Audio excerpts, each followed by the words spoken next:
Welcome to the Exchangors podcast, covering the world of creative deal structuring, financing, value adds, and income generation in real estate.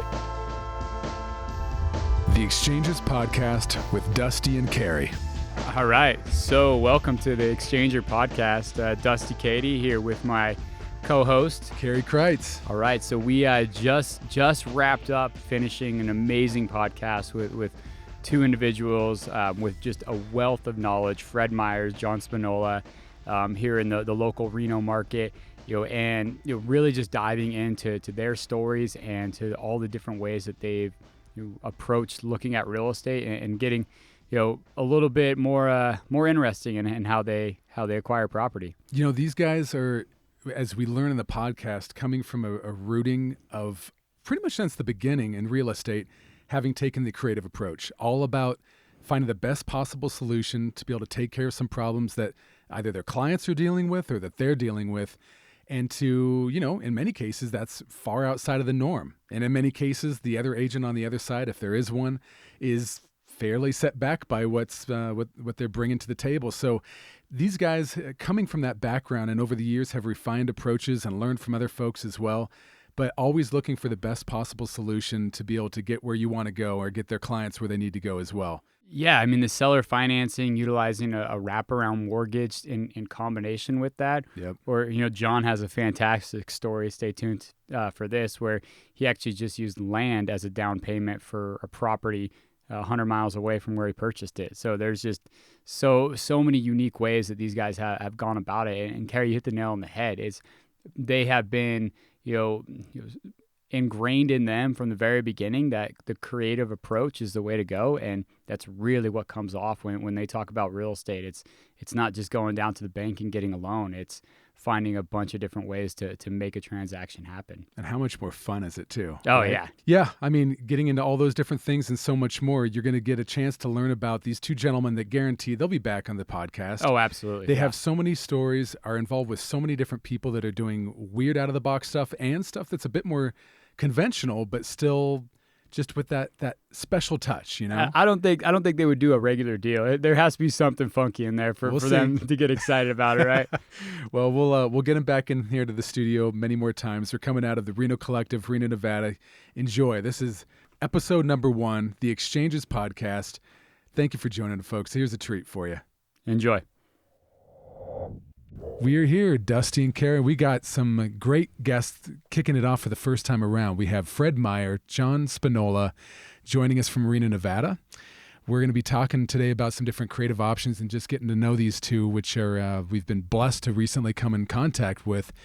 But for now, Fred, Fred Myer would thank you for joining us. Thank you both for joining us today. Happy to be here. Appreciate what you're doing. I think it's a good thing to maybe capture some of this talent that's been around town for a long time doing some crazy deals and get it on tape. I think it's great. Where do you come from? I mean, are you from the area? Where are you a Reno native? What brings you? So I came from the Bay Area. I was coming up here as a child growing up. I had aunts and uncles up here in the Reno area, northern Nevada, and would come up here a lot and then moved up here in the early 70s out of high school. I was a musician, and so I lived my life as a musician for about 30 years, and then I was a late bloomer as far as getting licensed in real estate. I started investing before I got licensed. Probably in the late 80s I started investing and then got licensed in the late 90s, or 97, 98, something like that. That was all out here in the Reno area? All in the Reno area, correct, yeah. And so, and was fortunate enough to join a group of, because I had interviewed with a lot of brokerages around town when I got my license, didn't know where I wanted to go, didn't really know what I wanted to do. I just knew I wanted to do real estate. And I went to this brokerage called Remcor Real Estate, which is no longer around. And that's where I met John and a lot of other folks that are very talented in this town. And she bred a lot of what you, Cary, see at these things you go to in town where you're meeting folks like us and other folks that do these, what some people call crazy deals, but we call them creative. But so it was very, very much a blessing for me to get involved with the group because Maggie Bird, the broker, was very creative, very talented, and she was very much teacher orientated. So she would hold class very often, and you would sit there, and she would with chalkboard and be going crazy with things, and so she was just like, wow. She would wow you with formulas and ways to do things, and so it was very, very much a college for real estate, really. And so I was very fortunate to start there. What was it that led you to REMCOR in that approach? Was there something about that the more the problem solving? Her. Okay. Because, and you ran into Maggie where? She came through the real estate school, and she pitched, Okay, so, the different brokers would come through and pitch to all the brand new little agents, the little newbies, right? Try and get them to come to their brokerage. Well, she pitched, and so one of many. And so I went and interviewed with her, and she was dynamic, and she was like, I was like, whoa, this lady is large and in charge. And it was a little bit freaky because I thought, man, can I work for this lady? I'm not sure, right? She's a little bit like a drill sergeant, but I thought, I guess what you needed at the time. I did need it, and I remember going home and talking to my wife and saying, man, I don't know, this lady's got something.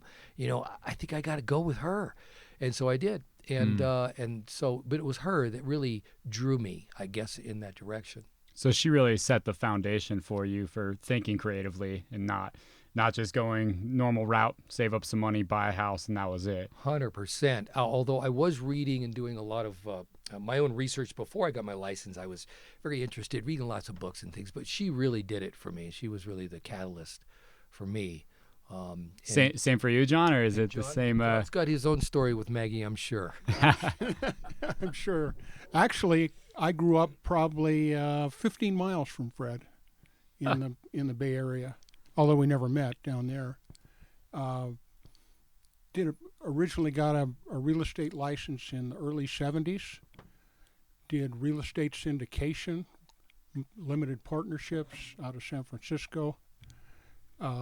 We did all the crazy stuff at the time. There was big tax benefits in doing those kinds of transactions. You could basically invest today and save enough in taxes that you've got zero invested in the property. And that was back when? When did you get 70s? Back in the 70s. Yeah, you had double declining balances. You could write off a couple of years worth of prepaid interest.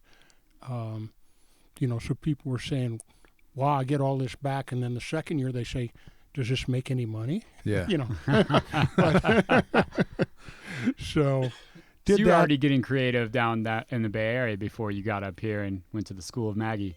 Yeah, they did some pretty strange stuff. The company that I work for, I knew one of the founders, is how I got involved in it, and started off as a little company in Lafayette, and then suddenly they called it an upstream merger to a company called Madison and Burke in San Francisco that was originally set up by Giovannini, who was Bank of America eventually. So this was kind of a precursor to that.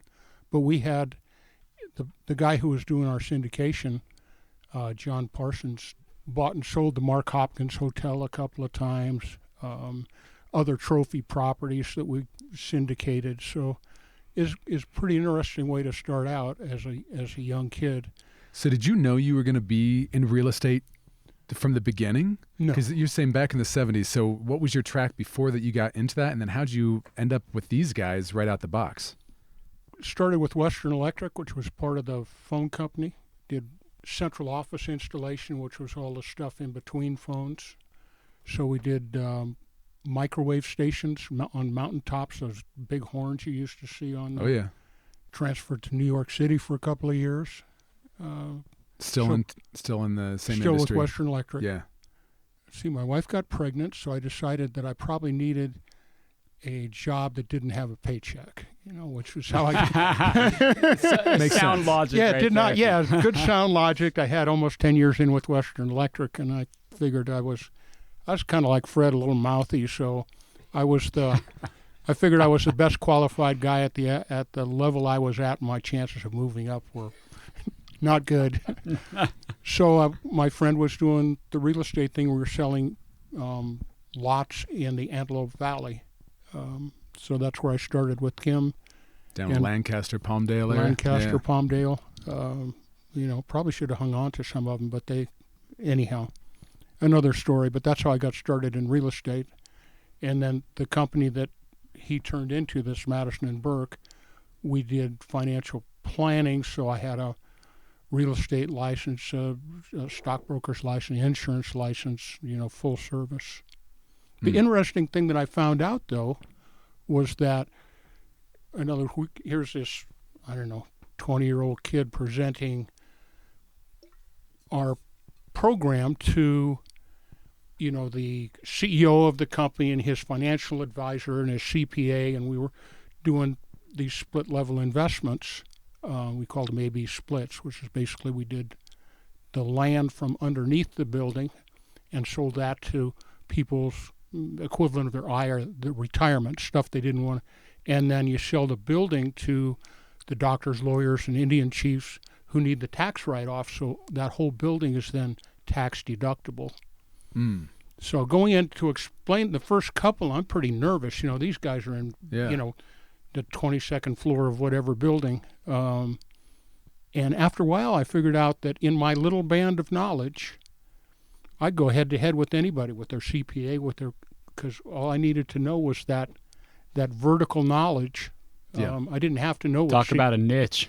Yeah, exactly. I'm only pitching the one program. I knew the tax laws about it and all the rest of it. So it was a very interesting realization that just because a guy has a lot of money or runs a big company or something, he may not know as much about the product or whatever you're talking about as you do. And I think as realtors, we tend to forget that sometimes. When I became a realtor and stepped into the business world from the music world, which were just two complete opposites, I realized after sitting across from attorneys and doctors and lawyers and just all the different people you run into that are professionals, that they really, you always think, oh, they know everything or they know more than you know. But boy, I sure found out different through my interactions with a lot of these folks. Just gave you more confidence in what it is that you did. Yeah. That's right, and what it is that I do. And Yeah. they couldn't tell me what I do. I could tell them what I do, but they rarely can they come back and tell me. I mean, once in a while an attorney will want to buck up against you for this or that, but even the attorneys, a lot of them are very focused in one aspect or another of real estate or whatever it seems to me. But anyway, so I call myself a jack of all, master of none, and I always have about stuff because everything I've learned, I've kind of learned through other people, meeting people like John. So what brought you, John, to that facility? Because I kind of want to go into that and then just talk. I know you guys have worked on some different things in the past as well, and kind of at this point, at least how I know the two of you coming from the Exchanger and that whole arena as well. What brought you? You got into Reno. You're already in real estate at that point. What got you over? What attracted you to the brokerage there? Actually, I was doing small business. I came up here as a Mac tool distributor.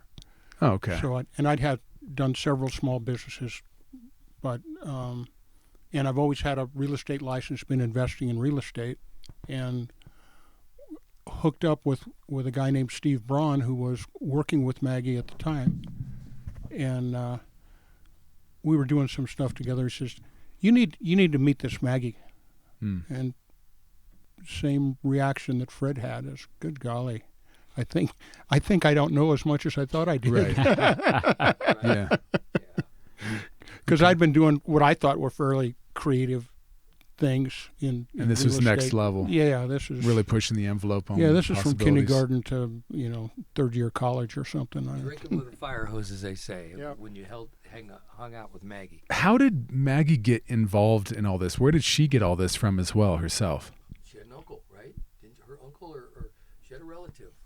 Had a relative, but she started off in the valley somewhere in the Central Valley. Yeah. Okay. So Now was Maggie doing investment deals herself, or no, was she mostly representing. mostly representing? Okay. Yeah. So she had a lot of at bats and saw a lot of different types of deals come through every day. So that's how she And she had all that was knowledge. She was one of the first, I guess, down there. They had an Exchangors group, and We need to back then explain it was what that Yeah. Well, and for there will be a time we're talking that we definitely want to do an episode at some point where it just specifically looks into the exchanging, the history thereof, possibilities surrounding it, and hopefully we can get Jim in here as well and some other folks such as yourselves to expand a little bit deeper upon exchanging specifically. Because people confuse that with 1031 tax deferred exchanges, and they're two different things, although they can work together, but they are different. Yeah. Sure, maybe like a brief exchanger. Actually, a brief thing would be there's a bunch of old guys down there who did most of the business trading between themselves, and they're the equivalent of what we're doing now, but no women. So she was the first one to break the into mold. that, in that area, and that's how she got. Was some this of her mostly training. ranch land down there in the valley? Most farm and ranch. Although they did, you've got industrial stuff that goes with that and retail stuff, but a lot of farm and ranch. Sure. So when you guys then got involved with REMCOR, did you right away know, like, okay, we want to be realtors, but we want to be the ones making these investments and making these exchanges? She definitely focused. She always grilled at you. You need to do your own deals, basically, which is unique. Really, most brokers aren't telling you that. She would always say you need to be working for yourself. I mean, she wanted you to do other deals, of course, but she would always encourage us to invest and buy our own properties. Yeah. And, sell and trade and do things. The investing piece was a big part of it. Absolutely, 100%. Yeah. Would you say the majority of clients back in the REMCOR days were investors that you were working with, or was it a mix of the typical residential, or was it commercial primarily focused, or pretty much the whole shebang? The great thing was we could do anything there. So, and we could do anything, and she was a backstop for it, which was great. So that's how we learned about all. That's why I say I'm a jack of all, master of none. I've sold a little bit of everything. Yeah. So I've touched on a lot of things. I know, I guess, a little bit about a lot of things, maybe. Yeah. But yeah, she was always there as a backstop, and we were able to do whatever we wanted there. And mostly, yes, I would have to say, I don't know if mostly commercial, but we did a lot of commercial there. There was residential work that was done there as well. Some people didn't do any commercial really, but there was a large handful of us that did quite a bit of commercial there. So, I'm so glad that we have the two of you here, and you have a shared history in some different parts up until, the current date as well. I remember seeing when I was doing some research on you, was checking out, and you were talking about, it was, I forget where, LinkedIn, I think it was, where you'd mentioned just some of the principles and different things that was reinforced back in the days of REMCOR. What would you say were some of like the key things that she or the programs there would teach or kind of reinforced with you?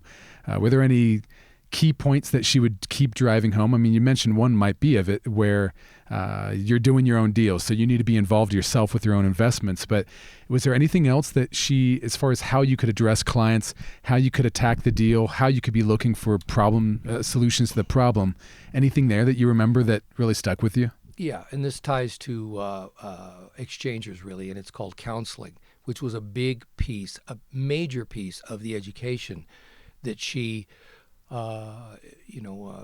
beat into us all, you might say.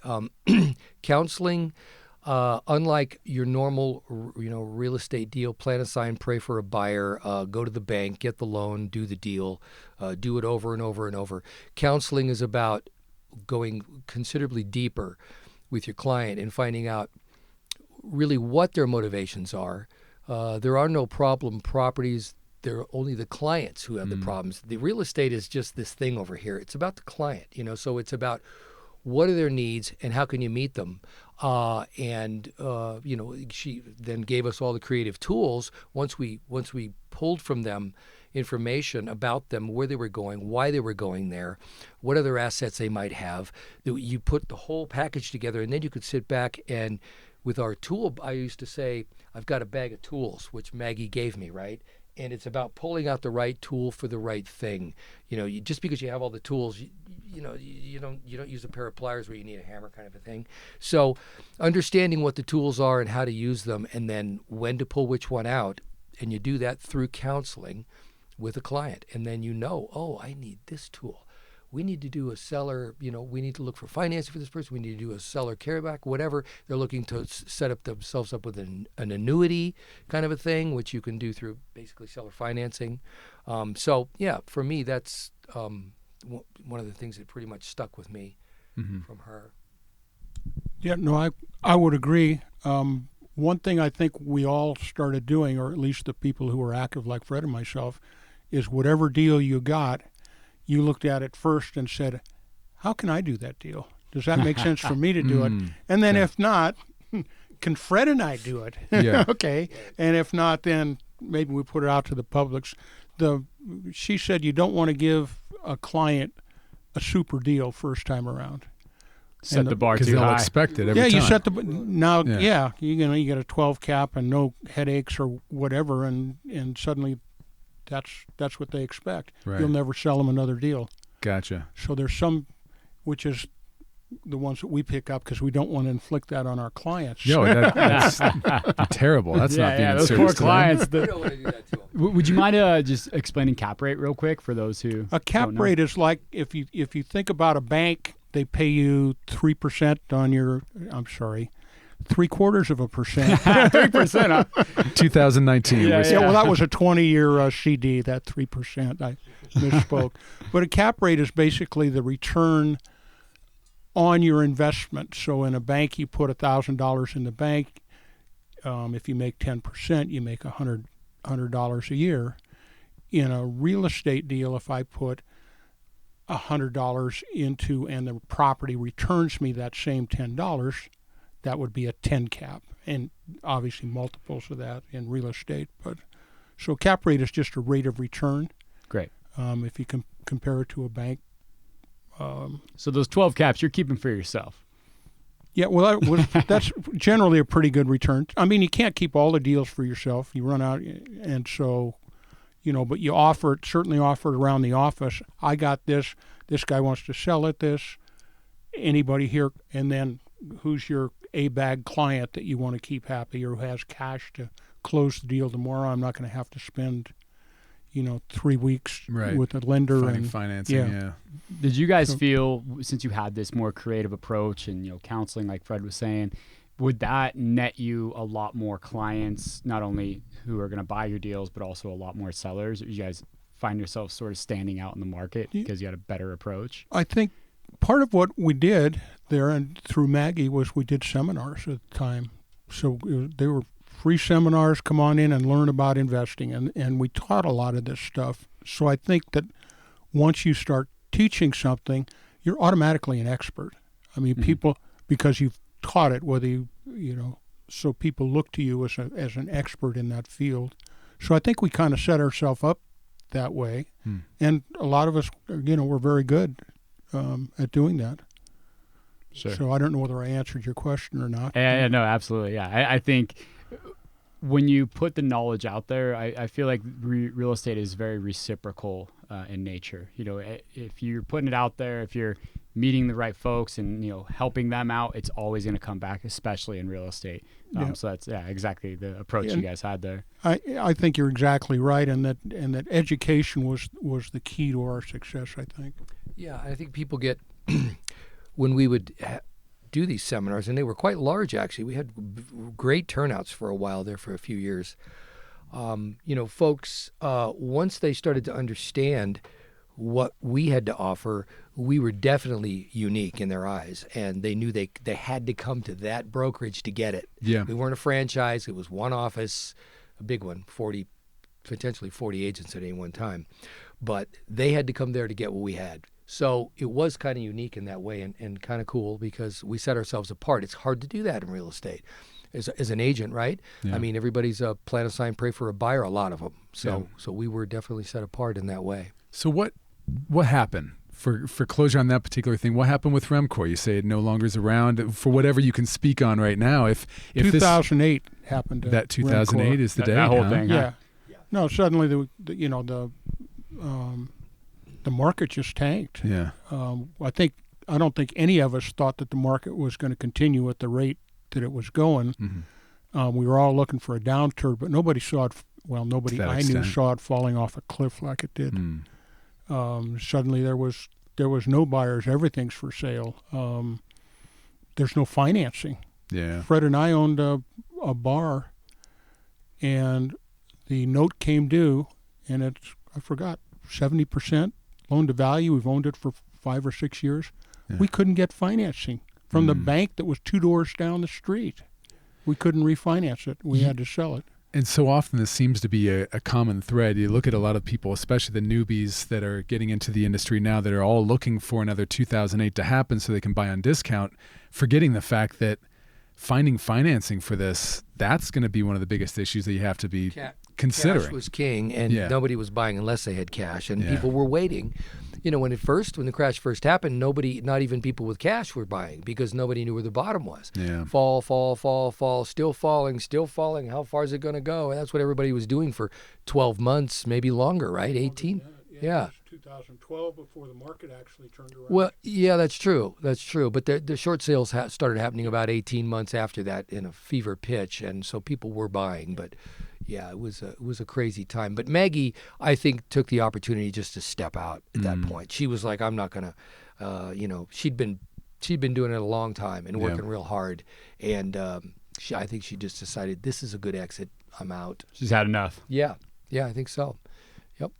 She's still in the area, but she lays low. We don't see her much. Yeah, I haven't had the opportunity to meet her yet. Someday we'll have to track her down and get her in on the here. show. Yeah. No doubt about it. Good luck with that, huh? Yeah, it'll be exciting. She's exciting. She's dynamic. Yeah. Oh, yeah. She's a trippy lady. Well, let's talk about a deal, guys. I think that's what a lot of us that's what we're wanna here for, hear. That's right? what we're here for. So sounds like you guys have a deal that you worked on together back in around this time. Well, we didn't work on it together.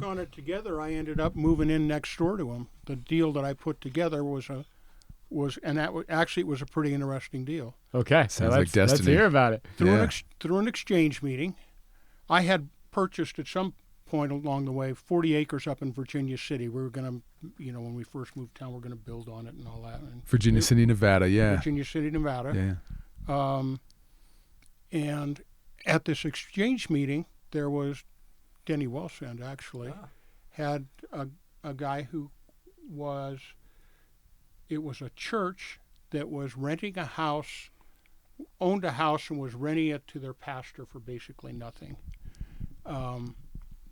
They were paying some 12 or 14% because nobody wants to lend to a church because no bank wants to foreclose on a church. Okay. Well, in bad juju. But they'll give them a 14% interest rate, huh? Yeah. So they couldn't afford the payments. They couldn't refinance the property. They had a renter in there, but it wasn't even coming close to the. So I offered my chunk of my 40 acres as a down payment. We did. Well, explain that real quick, because for a lot of folks that are going to be listening to this, the whole idea of exchanging, the whole idea of using equity or using anything as a down payment other than just the cash that you've been saving for years is very foreign. So, just specifically on that, how did you write that up? What did you do to make that as a down payment for a property? We have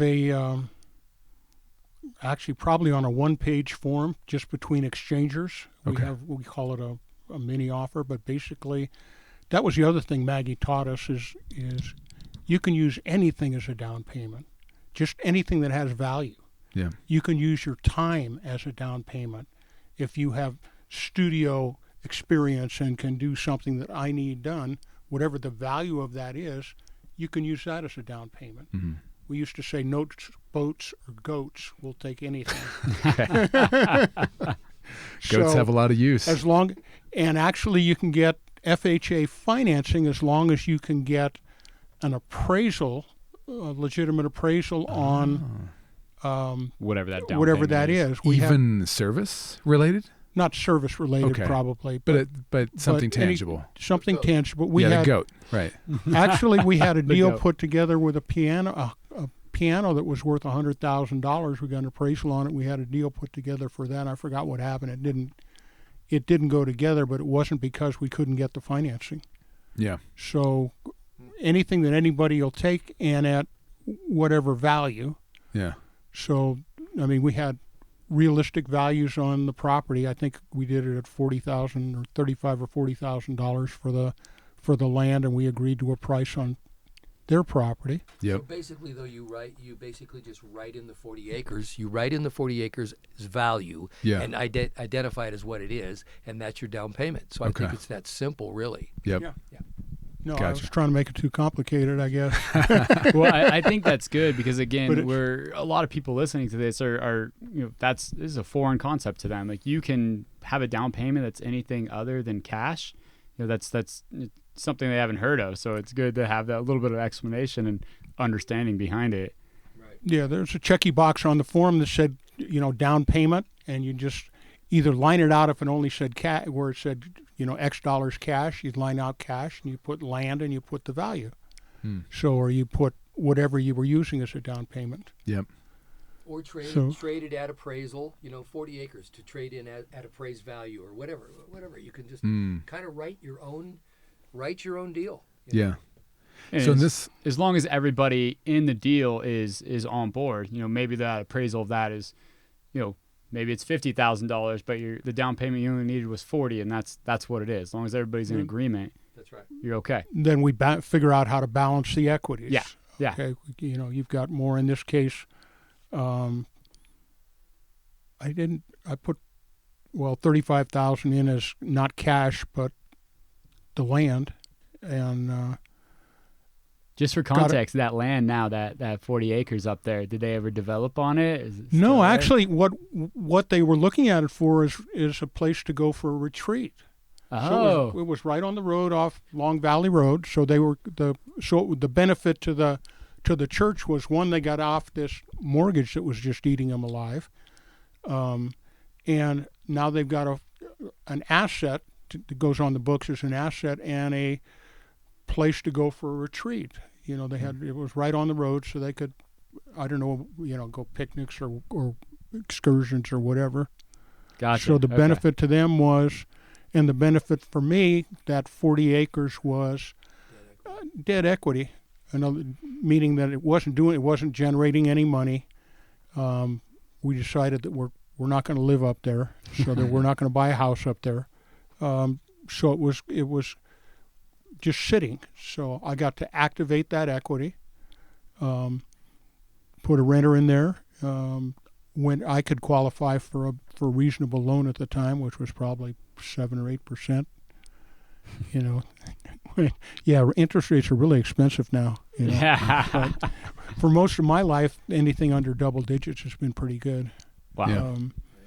So this is an anomaly, and people don't appreciate it. It goes For what it is. Right. from 4 to 4.5, and they're waiting for it to come back down. I think that's good for Cary and I, again, being newer in the real estate investing game. I got to refi this at 5. Like, no, that's insane. No way I can do that. But yeah, if you look at it, over the macro, yeah, that's a great deal compared to 10 or 11 or whatever. Assuming the numbers still penciled at the larger work. level, but The yeah, numbers it's, work. We can get into some rate and terms when we're talking about seller financing that'll just blow your mind regarding not worrying about the rate. I mean, looking forward to it. Yeah, So running back to this deal here, you had these 40 acres out in Virginia City, which for context, people outside of the area, it's an old mining town, silver mining town out in Nevada. Comstock Lode back in the day had a lot of activity. Just Google it and you'll be fascinated by the area. But was there anything, it was just bare land within the core city? It was just nearby, and you use this as the down payment for the subject I think it was property. about a 1,500 or 1,800 square foot. I think it was 3-bedroom, 2-bath, big house actually. Okay. Reasonable shape, and got a great renter in there. Had a questionable neighbor, but that would be me. In comes Fred. literally Fred was living in the property next door. Okay. So we met, just high neighbor kind of thing. But And so this is the property now. Now we're talking about the subject property that you used for the down payment here in Reno. Is where this was located? Yeah, they're both in Reno. they're both Yeah, excellent. Okay, gotcha. And Fred, there's a story of how you acquired the property Yeah, the next property to next door. John, yeah, right? Yeah, there's a little story there, but John can finish up, I guess, on any last details on yours, John, before I roll into. no, it's just basically I had almost no cash in it. You had your And 40 acres. You used a down 40 payment. acres That was is the down only payment. thing you put I front. think we split closing costs for $1,000 a piece or something. What did you estimate that the 40 acres at that point valued at? Just for context. 35,000. 35,000. Okay. I got a So if we're mortgage. talking about cap rate, were you calculating your return on that 35, or were you saying, I have nothing in this deal except for this land I exchanged, and it's an infinite return right now? Well, no, there's two ways I look at one is cap rate or basically your cash in the deal, and then an equity rate of return. Mm-hmm. So an equity is going to change every year as your property goes up. You've got, in theory, you could sell that property at that increased amount. Maybe that 40 acres is worth $100,000 now. But if I looked at it, as you just pointed out, as a $35,000 investment, my rate of return would be very high because I've increased the rents. But if I look at it as an equity rate of return, I'd have to take that $100,000 and call that my down payment. So it's a floating number in a way, I guess. Yeah. Yeah. No, it's a much more, and you'll find out it's not going to be 10 or 12%. It's going to be 3% or 4%. If you look after at return a while, on that equity. on your equity, because as your equity grows, Sure. The return goes down. the return goes down. Right. So So the moral of that story is that you converted a debt equity without anybody else's help, no bank help, in other words, right? Or did you get a bank loan? I did get a bank. Oh, okay. Didn't want the. Well, is that the only bank loan you've ever had, John? Because we avoid banks like the plague. Let me tell you, even though the rates are good, it's just they're the brain damage involved. But I've gotten a few. But I'll roll into the one right next door that actually my wife did this deal. So I have to give my wife Victoria Myer credit for this because she's a pretty creative lady, really. And she did this deal before we were married. We were together and kind of dating off and on and stuff. And she was familiar with this property next door to John's. 3 old ranch houses on this property, 2 really small ones and then a larger ranch house on 2 APNs, 2 parcel numbers. An old lady had owned it for years and years and years. And Victoria actually had a boyfriend who lived prior to me, who lived in one of the houses. That's how she became familiar with this lady who owned these. And Victoria was going to college, broke, had a young daughter, and no job. I think she was even on some state assistance at that point because she was raising a kid, and she was trying to get an education. So she goes to the older lady, and says, "I want to buy the property." She heard the lady might sell it, so she went to her and said, "I want to buy it." And the lady said, "Well, okay," but and she said, "I'll carry the paper, but I need 20% down." And she goes, "Well, why do you need 20% down?" She goes, "Well, that's what people do." Yeah. Victoria asked her, "Well, do you need the money?" And she was no. So my wife negotiated a very small down payment, $10,000, and she went out and borrowed it from 2 people, 2 friends. So she got into this house this property for zero down with 3 rental units on it. Yeah. So it was cash flowing from day one for her. So she did this deal, no help from any banks, no help from anybody. She was not an agent, didn't have an agent. I was not an agent at that time. Was this her first deal? It was her first deal ever. And she just started asking questions, the kinds of questions that, John and I typically ask. And she just somehow inherently knew that this lady didn't need money. She knew that. The lady was well off. And so she just said, "Well, why? Why do you want all this money?" And, well, that's just what people do. And so, well, how about this? And she made the suggestion, you never know unless you ask what someone will do. And that is the moral of that story, because she was blown away by what she was able to buy it for. And so was I when she reiterated that story to me. And so I would encourage anybody out there, whenever you're doing real estate deals, ask, because you never know what they'll do. And that rolls me into another real seller finance deal that I did recently. And it was an older couple, and this is about notes and formulating notes. It was an older couple, 4-plex in Reno. They wanted $550,000 for this thing, and it wasn't worth $450,000. It was a fixer.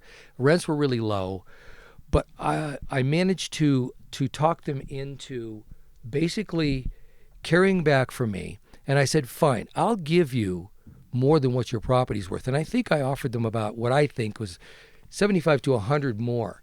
But I said, I need you to carry for me. And I need you to carry at 3% for 10 years, interest only. And she said, fine, I'll do that, but I don't want to be paid off, so I'm going to put a prepayment penalty on there. And I went, well, so if you're going to put a prepayment penalty on there, that means I can't ever sell it.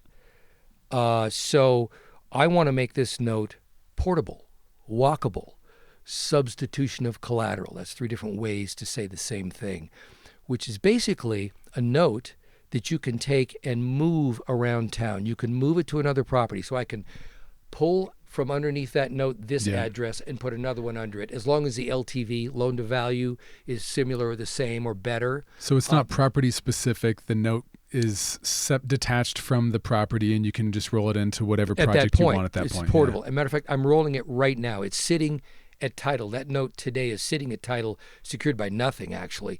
I'm still making a payment on it. We're going to roll it here in just a couple days to another property I own that has a higher interest rate on it, and I want to put this on it for a longer-term rollout with this property. So there's a lot to unpack there. Yeah, there's a lot to unpack. I know. I wanted to throw it out there because I thought it's interesting, and it's an interesting way. And seller financing is really, to me, it's it's everything.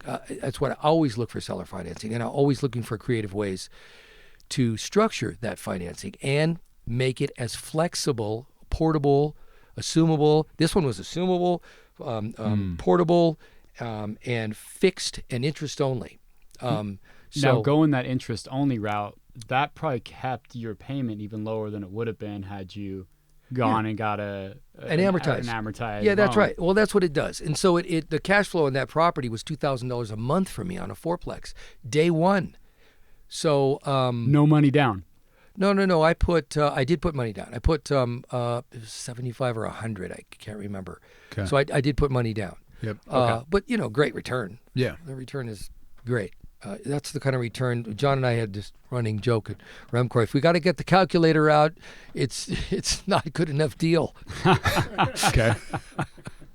Which was true to some deals. We didn't get the calculator out. We just knew this is good. Let's do it.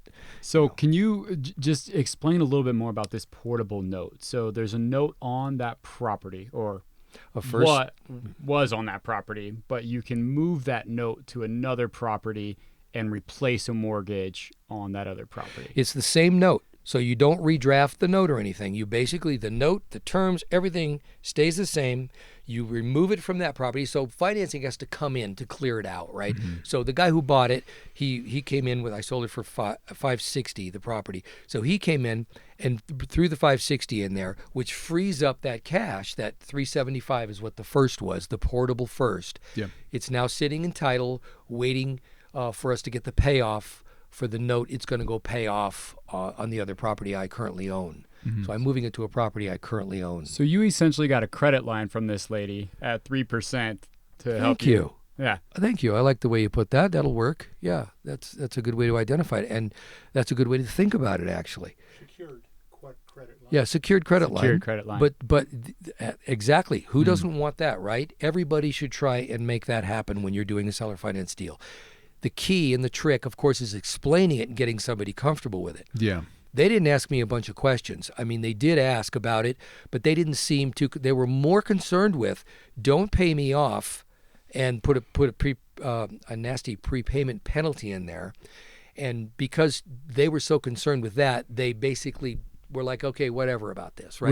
Was it tax penalty? Is that why she was avoiding that to that extent? No, they were what we call down and outers, and it's not a negative term. They were retiring, Gotcha. moving to Florida. Yep. They just wanted mailbox money. Yep. Get rid of the toilets and things, and give me some mailbox money. No maintenance. So that's what I did for money them. in the door. Yeah, that's what I did for them, basically. So it was a win-win.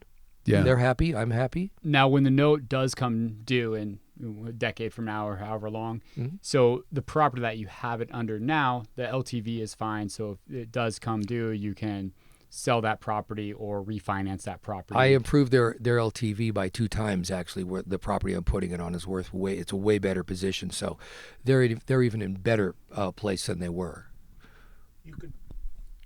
You can also renegotiate it. You like the payments you're getting? Would you like to keep them going? So that's the other alternative that you have that you don't have with a bank. Yeah. Very true. So that is a good point, John. With private financing, you can always go back. And also, another plan I have with these folks, and keep this in mind, everybody, is that you can negotiate a discount. So at some point, things change for them, and they call up and say, Fred, we'd kind of like to get paid off. And I've had this happen before. Oh, you would? Early, in other words. Okay, well, and then you get back to them, figure out what kind of a return you would like on that, and pay them off with a discount. And they'll typically oftentimes you'll find they will discount because they're asking you a favor. Yeah. Well, and since they're bound by contract, it's not like you're obligated to take that right out the door. Right. That's exactly right. So they're asking for the favor, and for the favor, you charge them, kind of. I guess is a way to look at it. Yeah. But that's also another, you can't do these things with a bank. That's why you always want seller financing. You have no flexibility with a bank whatsoever. Now, question on the seller Not financing. true. John says not true. Go, John.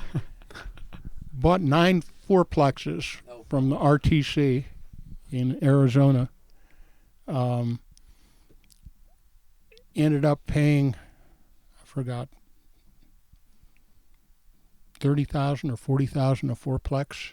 I mean, RTC was kind of like 2008, before your guys' time, but basically the savings and loan. Is this a lender, RTC? RTC was the trust company. And basically they were put in place to sell all the assets of the savings and loan. You don't see too many savings and loans around. This was in the 80s. Okay. Yeah. Gotcha. So, but I did negotiated with not the RTC but the actual bank, and got them to write down their loans from, I forgot what they were, 100 and something or 150 for a fourplex, down to about 50. I think I got 3 months or 4 months, maybe longer than that, with no payments, so I'd have time to fix them, do some fix-up on them. They just wanted out of them. So making a liar out of me, John. No, I'm educating you, Fred. Well, thank you, John. I'm always appreciative of You said this is 9 fourplexes. Yeah.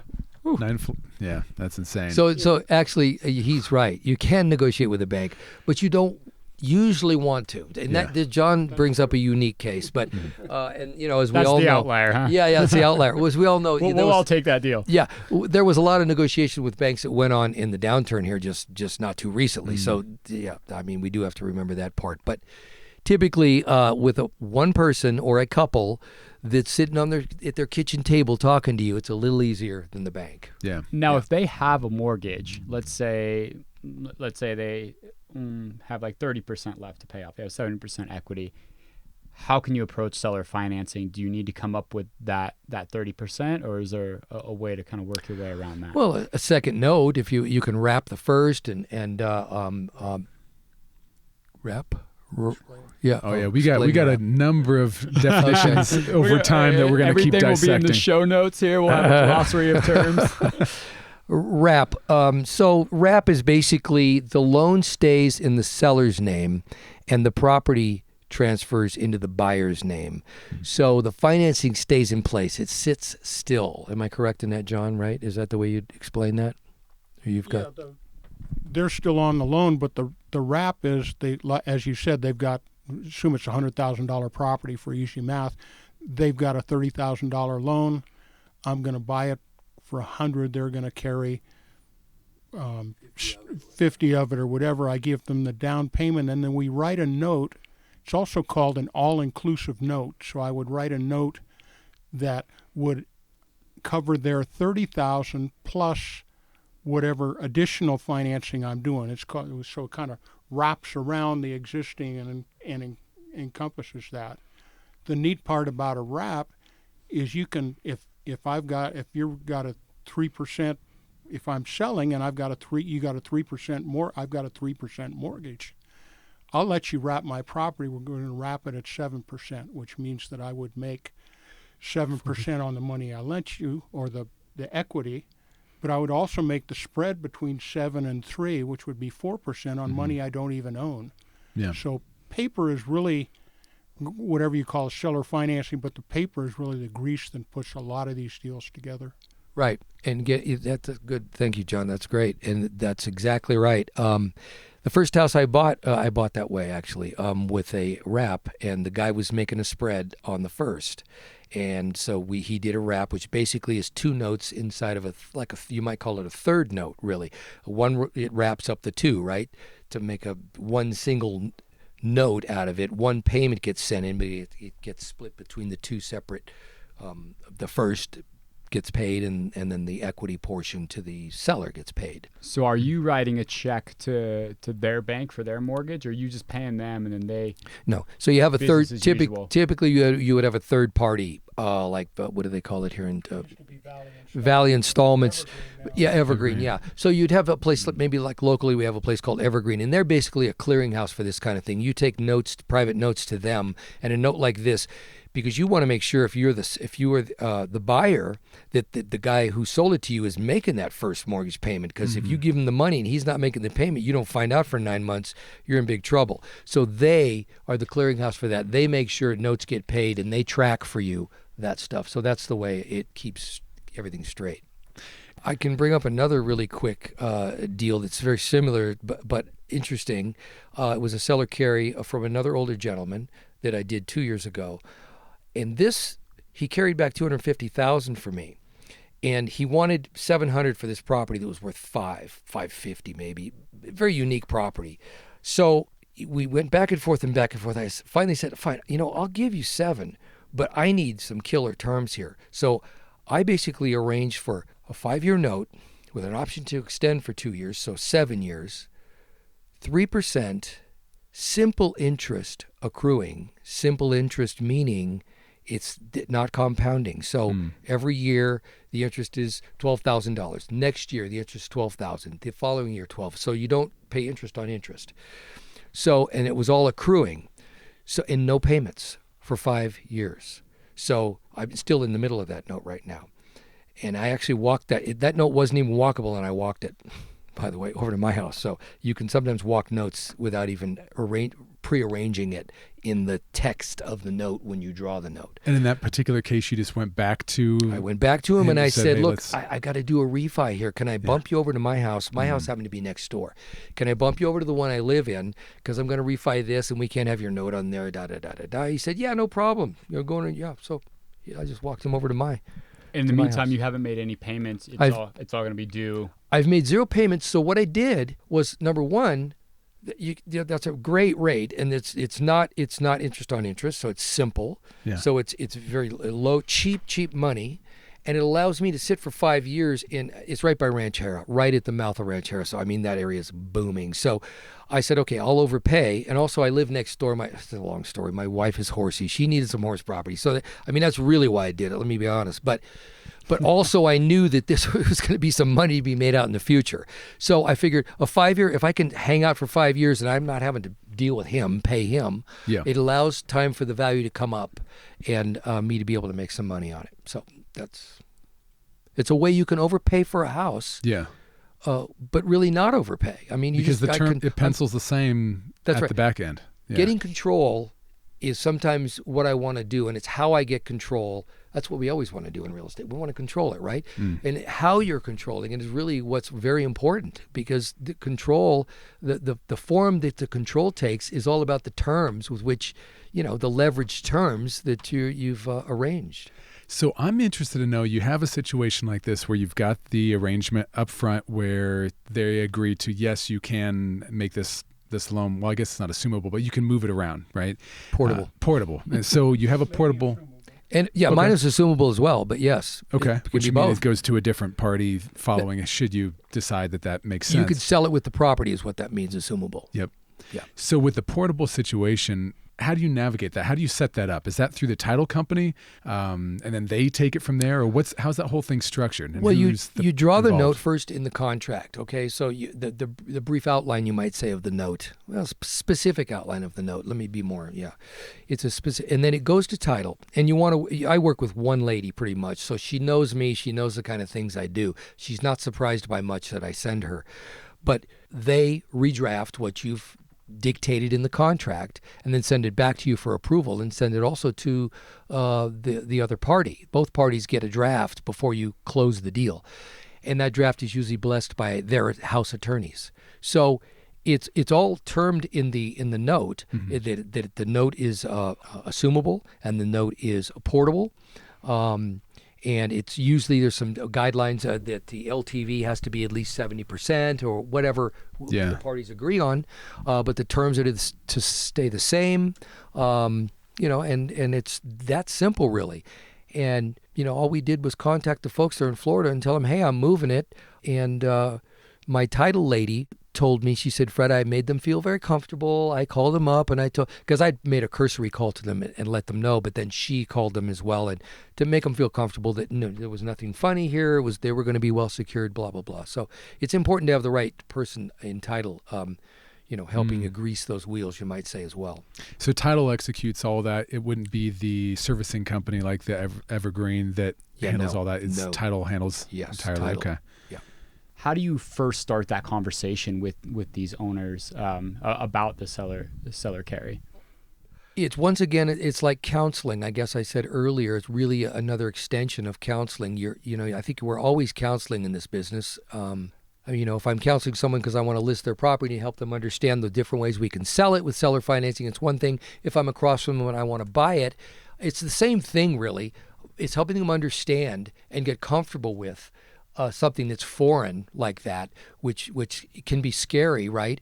But as long as they know that people are blessing it, like the title companies and the attorneys will have their eyeballs on it, and you tell them that, of course. And so I think people, most people will get comfortable. Not everybody, but I have a pretty good record with that, and I think John does too, with convincing, I guess you might say, because that's what we're doing, convincing folks, getting them comfortable with what it is we're doing. Yeah, absolutely. In most cases, it's actually to their benefit. I mean, it's not like you're taking advantage of them, but if you handed them all cash, what are they going to do with it? What are you going to do with that $200,000 if you get it? Well, I'm going to put it in the bank or whatever. Well, okay, so if you loan it to me, which is effectively what I'm asking for by seller financing, I'll pay you 5% or 4% or whatever. The bank's going to give you less than 1%, right, or whatever. So unless they have somewhere really constructive to go or they're on a mission with their money, that's where coming in with this counseling can really help you as a buyer and help them as a seller. They're going to make more money because they listened to you rather than take it and sock it in the bank. Like you said, they're able to, for the meantime, avoid paying taxes on all the gains that they had in that property. You pay taxes as you receive it. So every payment, part of that's interest, which you're going to pay like normal taxes on. Part of it is return of your principal. In other words, you paid something for that property. There's no taxes on that. And part of it is hopefully appreciation. In other words, what they made on it. And you pay that at a capital gains rate. So there's kind of every note in theory is broken in, every payment is broken into 3 different categories. Mm-hmm. Do you help these owners understand that, or like put them in touch with a good CPA? Or well, you try and explain it enough so that they understand what you're talking about, and then recommend that they talk to their tax preparer, CPA, or whatever. But I like to sit in on those conversations sometime because in many cases, CPAs don't see this every day. So in many cases, if you're there to help explain the deal as you go, the same way with presenting a deal, if I'm writing a creative offer to somebody, I want to present that because if the other agent does not understand it, he's going to go to his seller and say, here's an offer, but you really don't want to do this. Yeah, this is risky. He doesn't understand it. How would you advise real estate agents, realtors, that aren't familiar with these approaches to be more accepting of creative options that might be thrown their way? I think part of the problem is the brokers. In other words, if you're a broker and you're running, the guy who did the presentation the other day he's got 300 agents in his office. He says it's like herding cats. I got 300 cats to herd. You don't want people going out and do what Fred and I do. Right. Because you can't keep track of them. Hard to systematize as well, I presume. Yeah, we can do FHA, VA, cash, seller, maybe seller financing would be pretty creative, but most agents, you need to be in an office that'll allow you to do that as an agent. The problem with education anymore, as far as realtors go, is once they turned it into required education, you need so much continuing education, everybody's looking at how many dollars is a credit going to cost me. When I started, you were spending $300 or $400 back in the 70s for a couple of days, but they taught you how to make money. They didn't say, these are the 99 ways you can get yourself thrown in jail or get sued, and here's how to avoid it. And that's where a lot of this stuff that Fred and I do came from, or at least the thoughts. Do you think that you brought up an interesting point? I hear it. I'm the one guy in this room that's not licensed, but I hear it from a lot of people who are licensed. Is they're very weary of violating any of the covenants that they sworn to be an agent. So do you think maybe that's part of why a lot of these agents as well aren't interested as much in these much more creative ways, because they're worried about maybe the optics of it, or of the legality behind it? No, I think it's because people look for the simplest path to the cash. And the simplest path, at least they believe the simplest path, let me clarify this, is go to the bank, get the bank on board, get the seller, get the buyer, get those three people together, you got the deal, where's the next deal? It's that simple, and that's the cookie cutter model that has historically been done in real estate. I think if folks were exposed to what we do, folks meaning real estate agents, not everybody wants to do what we do. I think we've had people come through our group, and they come once or twice, and they're either scared off. Scared by the amount of information. It's just a lot. As you know, Cary, you've been coming, and it's just you're drinking through a fire hose really for a while until you hang out for a while. A lot of folks aren't willing to invest that time, so they're just too busy looking for the quick bucks. Maybe that's due to there's a lot of new agents, right? In the last 5 years, as things have been booming. I would say a third of my friends are a real estate agent now. Mm-hmm. And is that an Uber driver? Yeah, exactly. Got to get clients somehow.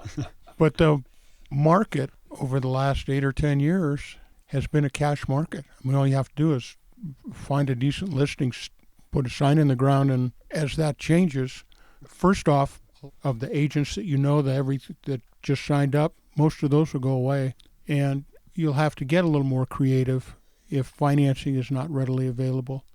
So most of this strange stuff, or whatever you want to call it, creative stuff, happens because someone's trying to solve a problem. Mm-hmm. And that's all it is. Well, if that won't work, will this work? Well, that gets you halfway there. We called it stacking formulas. Well, you do this, and then that gets you partway down the road, and then we need to do this. We need to get the seller to guarantee it rents on the property, so then we can afford the loan to do. It's just, and they were all initially set up to solve a problem. Yeah. Bob Steele has a book out, 300 Ways to Buy Real Estate. Only one of them's cash. That says something right there, right? Just picked it up the other day, yeah. I think we have to have you guys in here again. There's just so much to unpack. The knowledge in this room is just Well, you guys have been great. John and I are the kind of guys who need people to ask us questions. That's how we do best, and you guys have been doing a great job. We appreciate you inviting us here and being interested enough to want to sort of captivate this stuff and put it out there. I think it's great, and really appreciate you guys for it. We appreciate it. Thank you so much for coming out. We get we'll have some other things to explore, get you guys back in here and talk to some of the other ones with the group as well. We're, again, fortunate enough that we've encountered some very interesting people that are out here in the Reno area. See where this thing leads. Yeah. Thanks again, guys. Appreciate it. Great. We appreciate it too. Disclaimer. The information expressed in this podcast are for education and general information purposes only and do not constitute accounting, legal, tax, or other professional advice. Listeners should not act upon the content of this information found here without first seeking appropriate advice from an accountant, financial planner, lawyer, or other qualified professional. The opinions expressed may or may not be shared by the production team, guests, or advertisers. As always, cheers to your success in all of your money generation endeavors.